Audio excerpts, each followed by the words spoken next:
Hello and welcome to this episode of Conscious Design. I'm your host, Ian Peterman, and author of the Conscious Design book. And today I'm excited to have Sheryl with us. She's the author of Closing the Loop. Always great to talk to another author, as well as the Chief Strategy Officer for Substantial. And yeah, welcome to the show. Thanks so much. Really happy to kind of be here and talk about my work. Yeah, so diving into your work, I'd love for you to start because I know you've, like me, you worked for a while and then wrote a book. So let's go back a little. How did you get into what you do, strategy, design? What got you there? Yeah, it's been kind of like a little bit of like a non-linear path, which is I think probably really kind of makes sense for a systems thinker. Right. Um, but yeah, I basically started my career as a graphic designer and a journalist, and sort of fell into kind of the tech industry simply by way of teaching myself how to code in the late 90s. And That's one way to do it.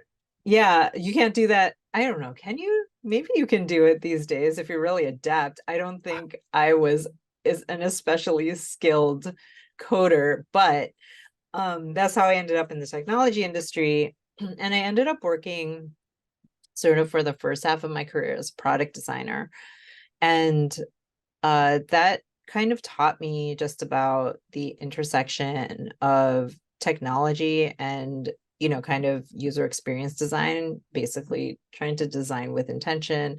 I feel like at the time, especially in the 2000s, it felt a little bit like a fledgling practice, like encouraging those who are designing digital technologies to do things like usability testing, just basically encouraging any sort of interaction with who your end users are.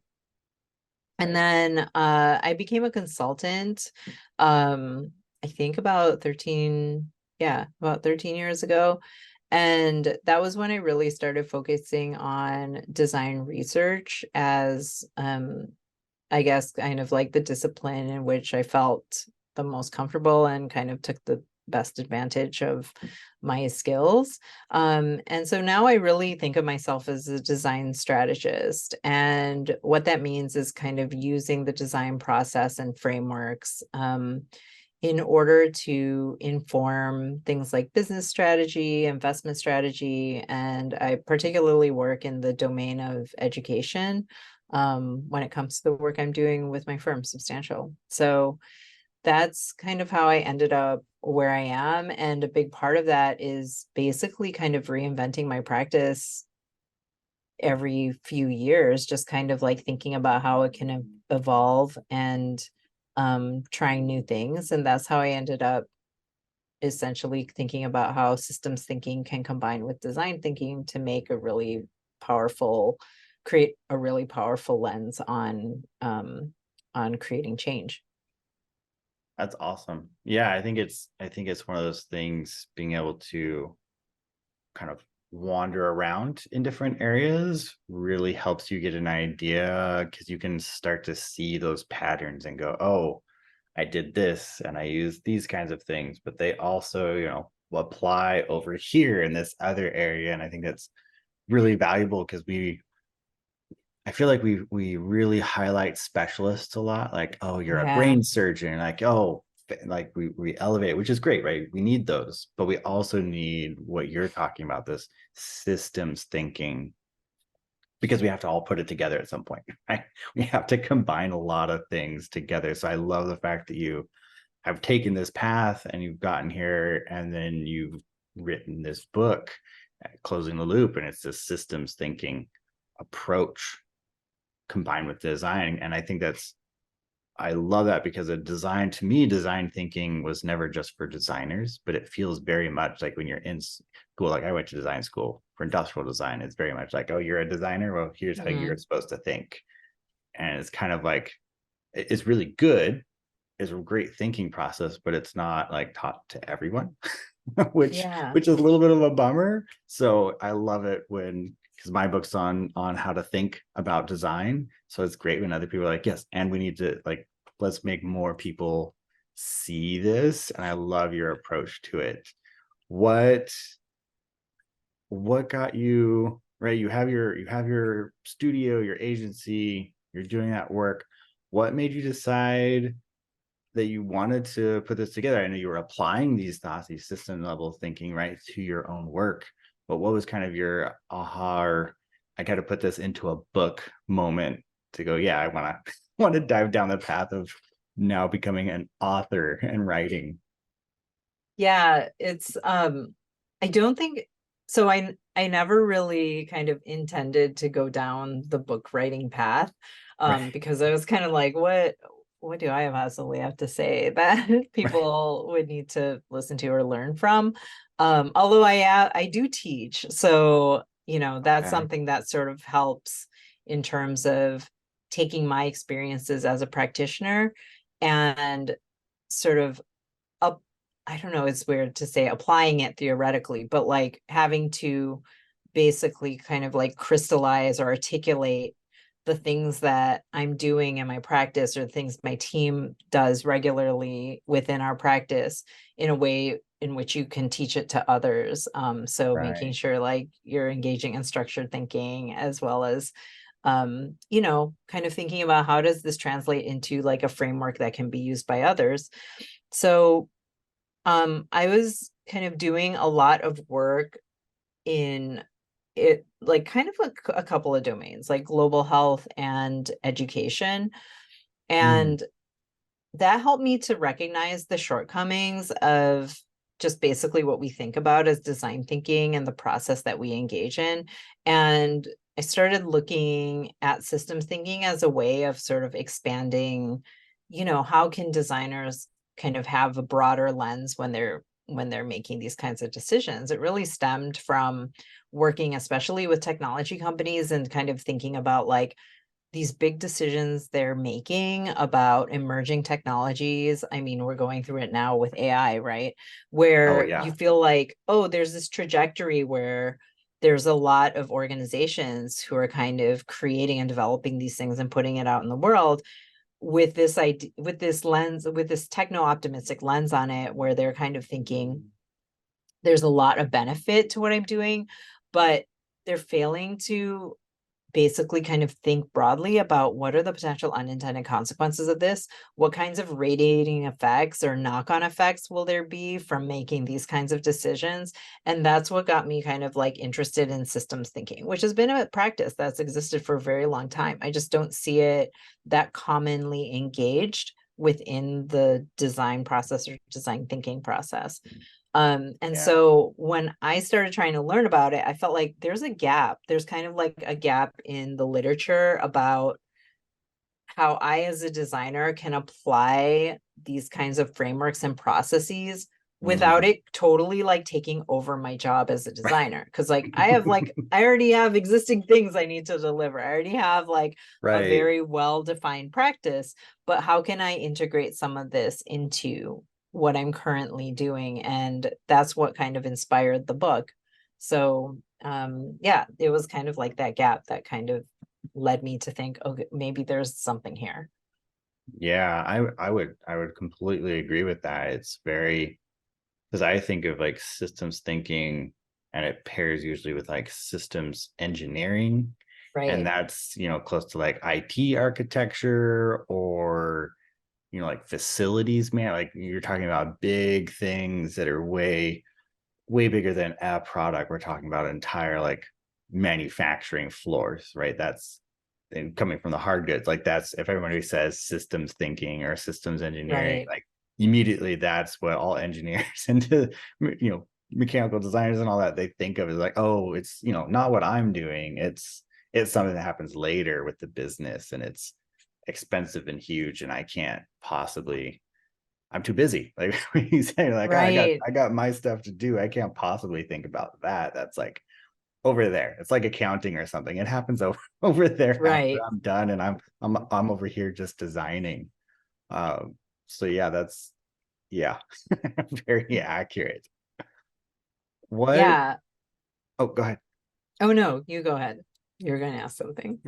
um well, with the book, and I kind of think about this sometimes. I'm wondering, like, obviously designers need to understand this, but do you see this as something like your book and the combining this process? Is it also something that is beneficial for, let's say, middle manager level or project, like where designers need it, but who else could really benefit that you've seen a gap in, like we're missing this info, who else would really benefit from it and be able to help? Because designers, right, we a lot of times we don't have full decision making power, right? We're kind of under some sort of management crew. Like how can this apply, or who else could be involved in thinking through this to really make it as effective as possible? Yeah, I don't think this is necessarily just limited to designers. And I think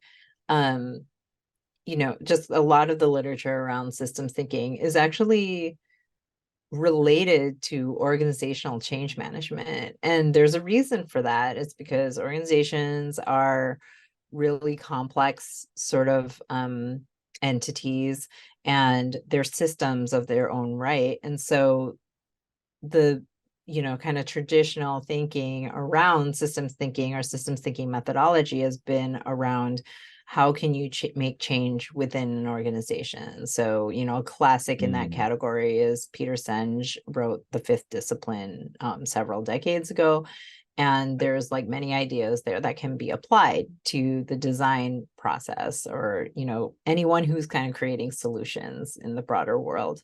um it's interesting because as I've as my practice has moved kind of into this area of design, almost like design as facilitation rather than design as execution, like really facilitating other stakeholders and sort of the decisions that they're making, and using design as a path to their decision making.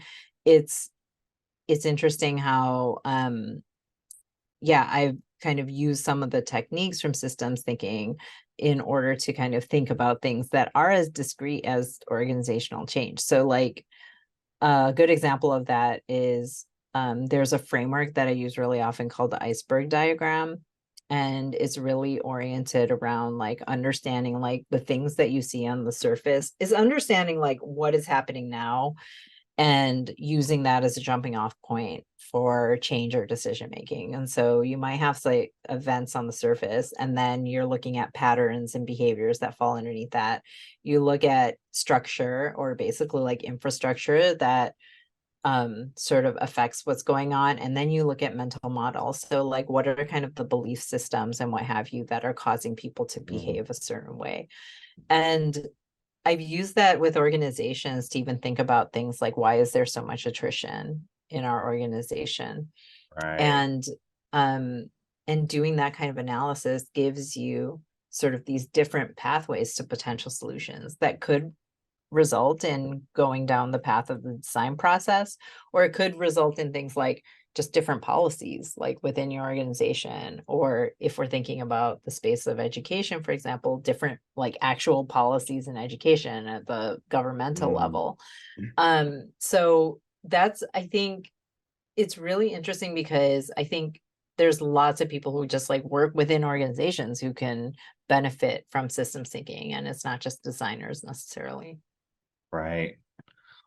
One of the things, and I think you mentioned in your book a little bit, at least in the beginning, I was seeing something about how planning, right, using this, because when you think about systems, it requires, at least if to me, it requires thinking a little bit more long term than Yeah. we often do. And you mentioned earlier the unintended consequences, right, of what we're doing, and a lot of companies don't do that.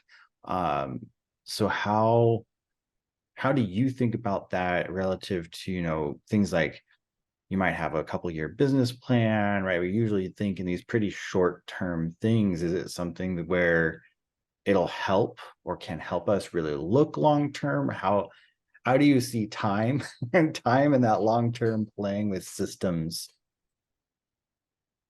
Yeah, It's a really good question, because oftentimes if you're trying to think about long-term or long-term planning, it sort of flies in the face of how decision making Right. happens, right? Because like there's so much short-termism. A good example of that is quarterly earnings. Like when you're working for a company and they're chasing quarterly earnings, or they have these like kind of metrics that inspire quarterly confidence, it might not actually be in line with what you should be doing long term, which could Mm, mean like slower growth, kind of like more thoughtful decision making. Um, and so those are like some of the things that kind of need to be interrogated. You within an organization might not be able to do that much about something like quarterly earnings, but I think I right. I also like tell people, like, the first step is awareness, is like kind of knowing how and why decisions are being made, and understanding where you can have potential influence or impact. Um, and also, using it as a form of communication. Like this, it's really important to like consider the potential harm, or like, raise your voice about the potential harm of things that, your organization is doing.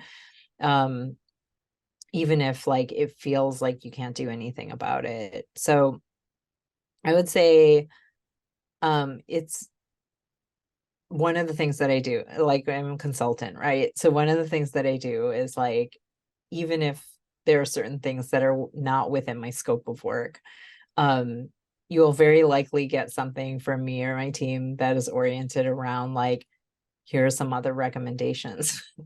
And that Love comes that. for free, because like usually those are oriented around things that fall outside of the scope of what we're doing, but could um have a relationship with kind of like long-term thinking, or some of the long-term analysis that we're doing within the course of a project or within the scope of a project. So I think there's always room for like engaging more in long-term thinking, even if there's a sense like that it's hard to do anything about it right now. Because at some point that, switch is gonna flip. And I don't know, like I kind of you see all these system thinking issues in the world. Like we're looking at sort of like the climate change that we're all experiencing right now, right? And you see cities like Phoenix, with the heat increasing, um, kind of making acute decisions about their environment, which are oriented more towards like long-term thinking about this being something that, the new normal has to be addressed in terms of like, how do we kind of create strategies that are not just kind of thinking about things as like these very specific acute events, but know that this is like a long-term thing we're going to have to deal with. And so, reacting and responding to that sort of thing, I think, is starting to happen for a lot of people, and that involves systems thinking. Hey, it's Ian here. So glad you're enjoying this episode of Conscious Design. If you want the full scoop on conscious design, what it is, how we do it, how you can do it, then check out our book. We wrote it so creative entrepreneurs like you can code social and environmental responsibility right into your brand's DNA. You can download the first chapter for free. Link is in the description. Enjoy the rest of the episode. Don't forget to like, subscribe, and share. Right. Yeah, I think that's there's two things. One, I love that you kind of pointed out the quarterly earning metric, because I see those some quarterly earnings, right? And they come out. I think it's like Macy's had a bad quarter, and some other Target, or Target's having a bad quarter or something like that, and they're just like, stock is dropping, and you have to know that their CEO is getting hounded by their board right now to make immediate changes to next quarter, right? They're very reactive kind of metrics, and you bringing that up, I hadn't really thought about it, because you're like, oh, quarterly, but it is such a systematized, it's a system that's in place that kind of forces a short-term reactionary, like once you IPO, you are now definitely Right. tied to this quarterly system, whether the long term is there, which I think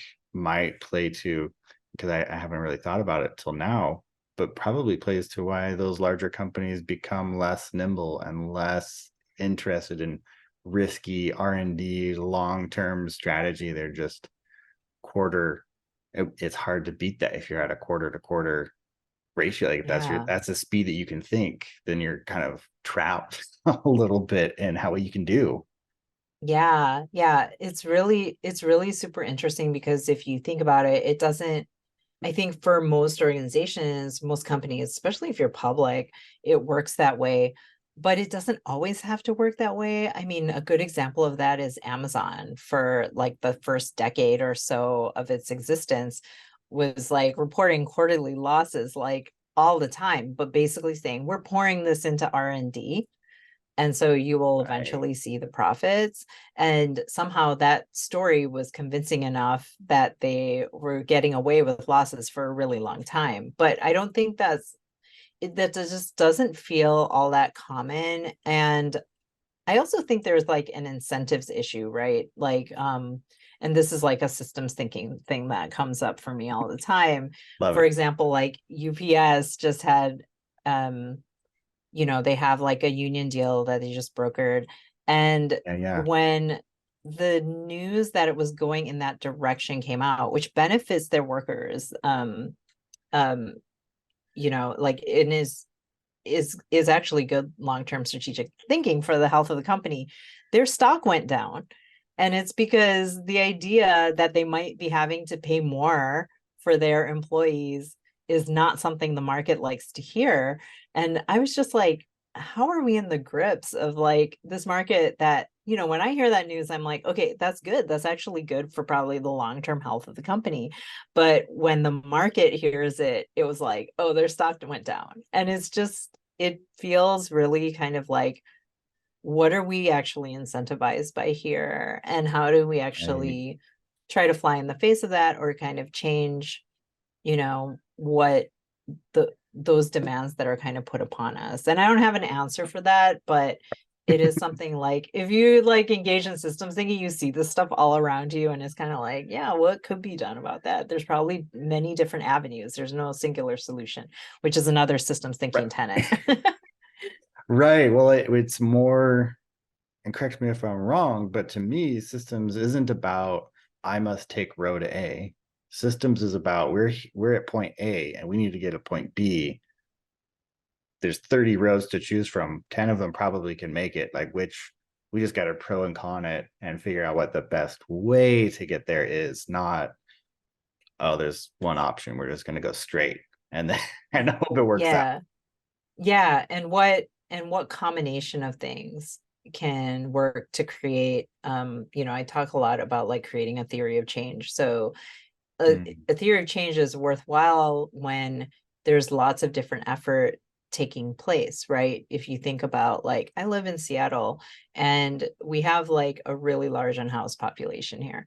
And I think like one of the it's what we would call a wicked problem, which if folks are familiar with that term, it's a term that Horace Ritter kind of coined in the 1970s as he was talking about like planning and like the kinds of problems where there isn't really like a singular sort of solution.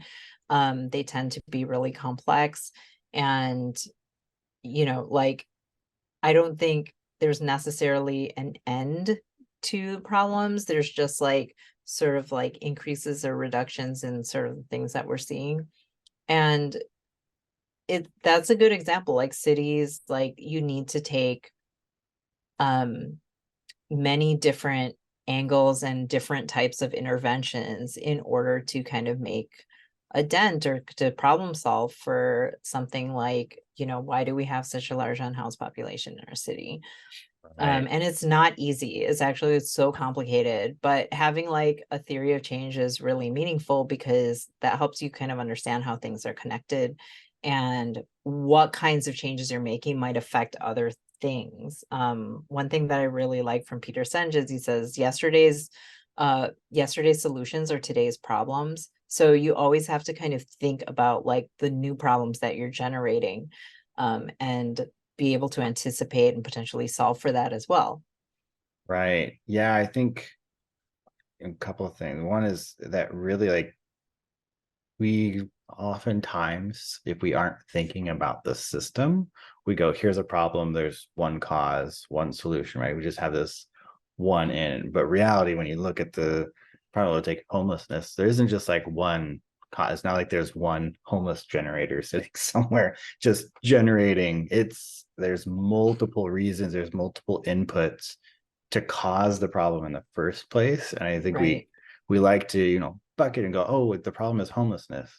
But then you really break it apart. Oh, well, okay, some people it's because they ran out of money, some kind of people because addiction, some people it's a health problem. Like, you can quickly start to separate it out and realize, oh no, there's like a bunch of reasons. Yeah, there's like one bad state of I'm homeless, right? But how you get there is actually can be a broad range of things, and there's not like a solution, because that's Right. like the symptom, right? And we're homelessness is the symptom of many problems, and I think sometimes we don't always take those steps back and look at the whole system and go, oh no, the problem is actually like 5 steps before then, and that That's right. anything we do after that is still going to cause a problem.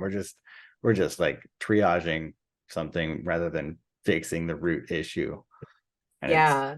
it's an interesting thought process because it takes a lot more. I think it's right. You got to step up high enough and look at a much broader area, which I don't it seems scary, I think, to a lot of Yeah. people, because then you're if we keep it to one problem, then we just have to fix one problem. It's easy, right? It's just one problem instead of realizing it's a whole bunch of things causing it. Yeah. Yeah. And this is something that comes up a lot in like domains like healthcare, right? There's all sorts of things. Like you can think about it as the division between like treating symptoms and sort of like preventive care. And Right. oftentimes, solutions that involve preventive care are in the long term kind of cheaper than, the way we sort of solve health, like people's acute healthcare problems now. Like it's Right. cheaper to, um, spend on things that might prevent you from having chronic illness to begin with. And I'm not talking about individuals either. I'm just like talking about the system, right? Like Oh yeah, prevent yeah. people from developing type 2 diabetes rather than like having to treat all of the things that happen when once people have it and it's dire. And then there's all these other things that feed into it, like here in the US, like a lot of people are uninsured. Healthcare is really super expensive. And so the problem sort of becomes worse by all these other like inputs that contribute to the systemic problem. So yeah, I think oftentimes like, yeah, we're at the tail end treating the symptoms of like various types of wicked problems, like in the emergency room where Right. it's like really expensive and what have you, rather than like way early on in maybe even before you go to like primary care or something like that. I know now this metaphor is getting kind of like out of control, Right. but that, yeah, All that's good. kind of All good. like I think it's we all relate to health things though. So it's, as a metaphor, if we all get it, it's good. yeah, yeah, Oh, I'm curious because you brought up the UPS thing, and it was interesting to hear your take, because I think that is one. And one of the things that came to my mind working in technology, and like I worked in drones and stuff like that, and I've been watching AI and driving, is my first thought it could be exactly like what happened with McDonald's, where McDonald's, as soon as the $15 an hour wage became prevalent in a lot more than just Seattle, California, and right, other states, entire states started changing that. McDonald's then turned I think it was like about $1 billion straight into robot development to replace all the workers. And they're still probably 5 years out, but it was a huge fueling thing. So one of my first thoughts was like, well, this is great for the drivers now, but it also seemed a little bit from like a systems level, even for UPS, that cost, and partly the quarterly, right? It never helps if your profit goes down or your stocks go down, that maybe that's also going to be where there won't be any drivers. There's going to be Tesla trucks or whoever else makes some semi trucks just driving around for most of it. So I don't know. I'm curious with your thoughts from a system level. Usually there isn't a Yeah. great live example recently to talk about. But I think this is an interesting, I'm curious what your thoughts are on that, like just from a systems perspective. Yeah, I mean, I think automation, and yeah, it goes beyond kind of like UPS now. They might be using like autonomous vehicles or what have you. I mean, the autonomous vehicles are happening, like, They're you know, coming. like We well, in can't San avoid it. Francisco, they're already on the street. It Right. was funny because like my partner was telling me the other day there was in one of these like autonomous vehicle taxis that just drove straight into like wet cement and was like sitting there stuck Yeah, I heard in about San that. Francisco. And I'm just like, okay, we're like this being like, you know, a really like society-wide thing is a bit of a ways off when these things are kind of doing things like that. Right. Um, but Agreed. that but that said, I do think like, yeah, there's a certain level of automation that has always kind of like been steadily happening as, you know, part of our, I don't know, part of our working lives, part of like the workforce that we have in front of us. And I don't take the automatic position that automation is necessarily like bad for us as a society. I think in the short term, yes, like there's some forms of automation that are going to take jobs. And the question is, are these like really great jobs to begin with if it can be automated, you know, if Right. McDonald's can develop a robot to do that? And what do we do as like a broader society about the fact that like, you know, we maybe like we need to replace like these low skill set jobs with something else that is more like high quality in terms of like people learning, people like doing things that they love rather than Right. you know. And I know that sounds like very like a little bit woo and maybe just like way too long term for us, but that's what sort of system thinking involves. Is like, how do we kind of think about the longer term of this as we think about how automation increases? Well, for example, like with AI, I was hearing like this lawyer on this podcast kind of talk about how, you know, there's a lot of like this generative AI being used now to do kind of like legal analysis. And they were asked like, are you afraid, like you think like this is going to kind of take your job? Like, is this going to take the jobs in the legal industry? And she was like, well, I mean, people were saying that in 1970 about like when the computer was first invented, right? It's going to like take our jobs. We're not going to have enough to do. It's like, believe me, like as humans, we're going to create things to do for ourselves. Like we're supposed to be so productive that by this point that we're not even working 40 hours a week. And many of us are working like way more hours than that. I thankfully have a good work-life balance, so I don't, but many But people many people are, and do.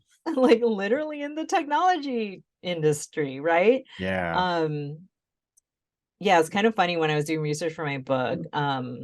You know, John Maynard Keynes, the famous economist, he wrote a paper in like 19, I think it was in 1930, sort of predicting that, you know, in 100 years, we shouldn't be working more than 4 hours a week because of the march of technology and how it's going to like assist us in the work that we're doing.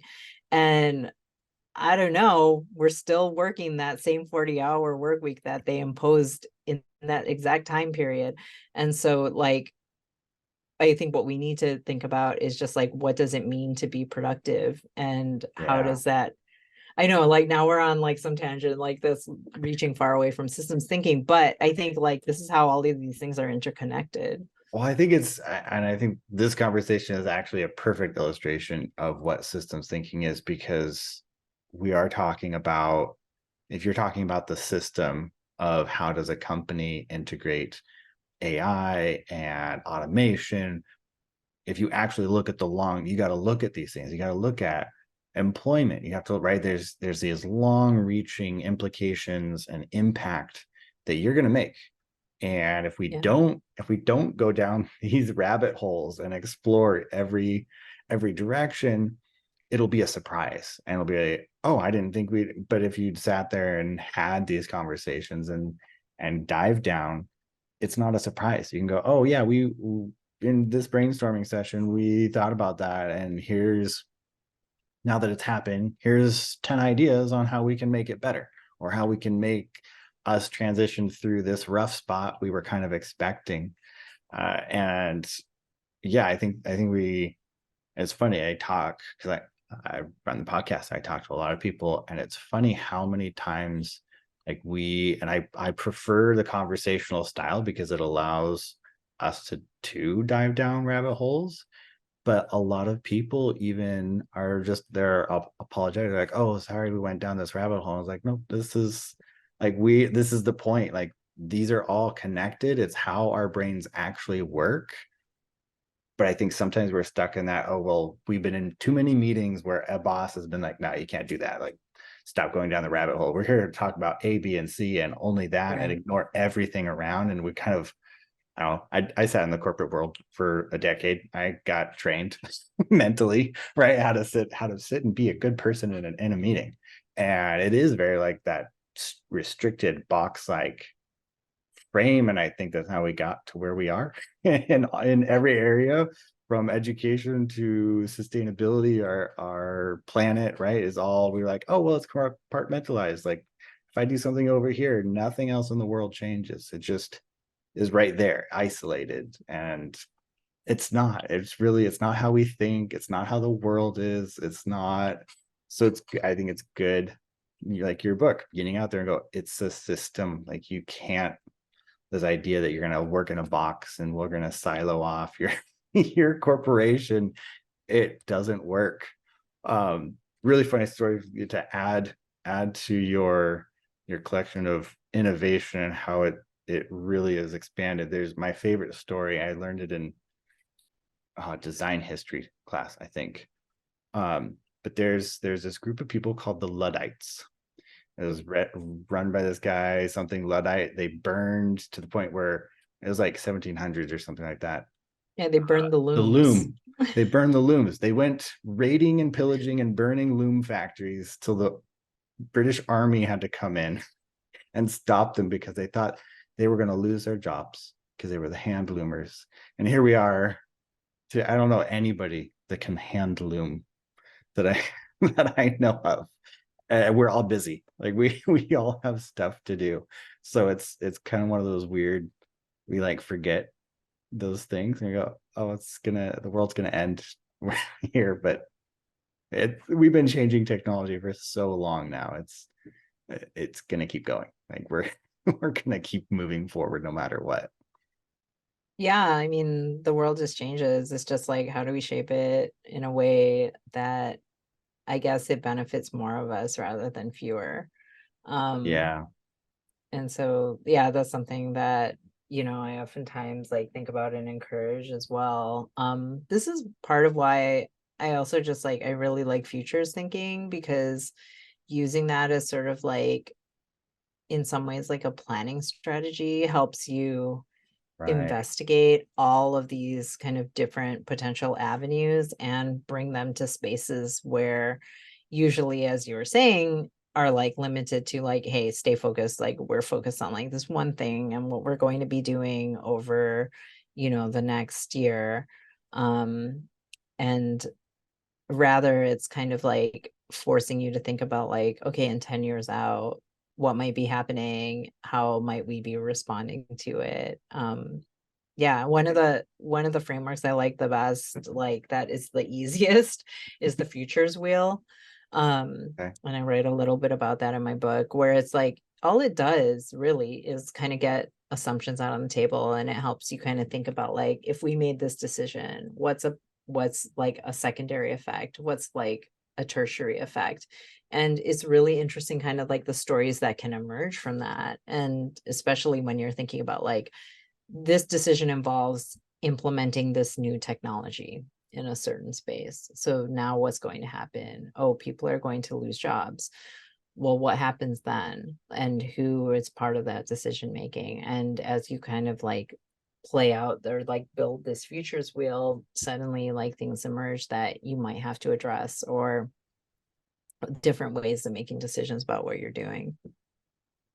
I love that. I love that idea because I love the idea of like the 100-year business plan.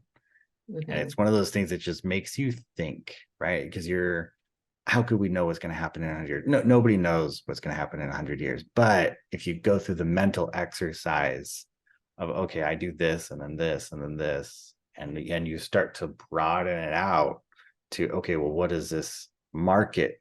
What do we think that it will do with these?